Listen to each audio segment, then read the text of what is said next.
जय हिंद साथियों। SSC GD का फिजिकल है वो 23/9/2024 को आपका स्टार्ट होने वाला है। शुरू के अंदर मैंने बताया था आपको कि एसएससी जीडी का जो फिजिकल और मेडिकल है दोनों आपको साथ को देखने को मिलेंगे, क्योंकि इसी के कारण आपका जो फिजिकल की डेट है वो आपको लेट होती हुई नज़र आ रही है।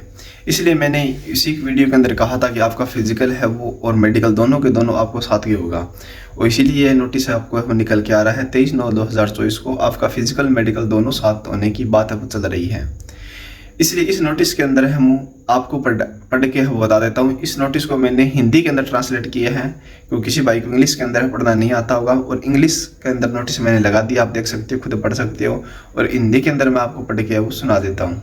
असम राइफल परीक्षा 2024 सशस्त्र पुलिस बल एसएसएफ और असम राइफल कांस्टेबल जीडी पदों के लिए पीएचटी पीएटी के लिए सूचित किया जाता है, यानी आपको इन्फॉर्मेशन है वो दी जाती है।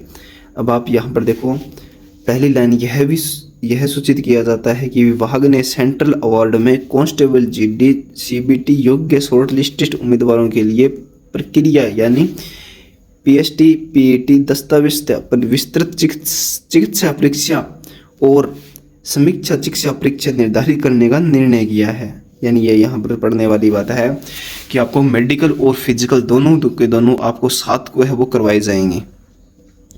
अगली लाइन देखो, पुलिस बल एसएसएफ और असम राइफल परीक्षा 2024 में राइफलमैन अस्थायी रूप से 23/9/2024 एक साथ, यानी एसएससी जीडी का मेडिकल और फिजिकल दोनों के दोनों 23/9/2024 को अस्थायी रूप से हो निर्धारित किया गया है, यानी 23/9/2024 को आपका फिजिकल स्टार्ट होने वाला है। ये डेट आपको अस्थायी बताई जा रही है। 2 नंबर पॉइंट है, सभी इकाइयों को सूचित किया जाता है कि वे जमीन उपकरण और RFID स्थिति और अन्य चल रही प्रक्रिया रिपोर्ट जल्द से जल्द जो वो संबंधी कार्यालय में जमा करें। यानी RFID कैसे ये इन्फॉर्मेशन मांगनी है, जो जमीनी उपकरण यानी जो ग्राउंड की जो स्थिति है वो आपके साथ में कैसी है, क्या आपने ग्राउंड तैयार कर ली है, ये स्थिति आप है वो आप हमें दें, और हम आगे है वो इसकी कार्रवाई है वो करें, और एसएससी जीडी का फिजिकल है जल्द से जल्द है वो करवाएंगे। यह भी सूचित किया जाता है कि पीएचटी पीएटी के दौरान ड्यूटी सौंपे गए सभी संबंधित ड्यूटी स्टाफ को विवरण जल्द से जल्द जमा करें कि जो फिजिकल के अंदर जो ड्यूटी लगी है उनकी कहाँ कहाँ लगी है, कितने लोगों की आपकी ड्यूटी लगाई गई है, इनकी पूरी की पूरी इन्फॉर्मेशन है वो सीआरपीएफ ने है वो मांगी है, और RFID के द्वारा है वो RFID से भी अपनी इन्फॉर्मेशन है वो सीआरपीएफ ने मांगी है। अब यहाँ पर देखने वाली बात यह है, यह लास्ट में दिया गया है, ध्यान दे सभी भर्ती के अन्य नियम व शर्तें अपरिवर्तित रहेगी।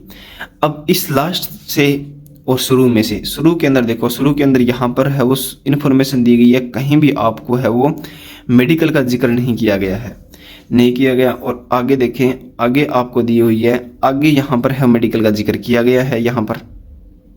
इसलिए इन दोनों को बात को ध्यान में देखते हुए ये नोटिस मुझे लग रहा है फेक है, पूरा का पूरा नोटिस क्या लग रहा है मुझे, फेक लग रहा है, इसको ध्यान में देते हुए। अब 2 नंबर पॉइंट ये देखो, सभी अन्य सूचित किया जाता है कि जमीनी उपकरण RFID स्थिति, यहाँ पर RFID का ये वो जिक्र किया गया, जो इस बार है वो RFID का है वो यूज नहीं होने वाला।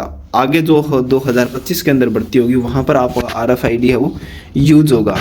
इसलिए ये नोटिस है वो पूरी तरीके से मुझे क्या लग रहा है, फेक लग रहा है। और तीसरी बात यहाँ लास्ट में दी गई है कि नियम और शर्तें हैं वो अपरिवर्तित रहेगी, लेकिन यहाँ पर इन्होंने शुरू के अंदर कह दिया ये क्या है, अस्थायी है, डेट क्या है, अस्थायी है। इसलिए नोटिस पूरी तरीके से क्या है, फेक है। मैंने आपको इनकी पूरी इन्फॉर्मेशन दे दी है, किस तरह ये नोटिस फेक है, किस तरह रियल है। अब आप आगे अपनी रेस की तैयारी है, फिजिकल की तैयारी है बनाए रखें। तो उम्मीद करता हूँ कि समझ में वो आ गया होगा। 23 तारीख को आपका फिजिकल नहीं होने वाला, ये नोटिस बिल्कुल 100% फेक है। कहीं भी आपको इस नोटिस के अंदर है वो मोर है वो सही सिग्नेचर है वो नहीं देखने को मिलेंगे, और ये 2 नंबर जिक्र किया गया, इसके आधार पर ये नोटिस है वो फेक है वो नजर आ रहा है। जो भी आपका सवाल है वो कमेंट करके आप पूछ सकते हैं। कौन कौन है वो अगली भर्ती की तैयारी है वो लग चुके हैं। तो जय हिंद दोस्तों, मिलते हैं अगली वीडियो के अंदर।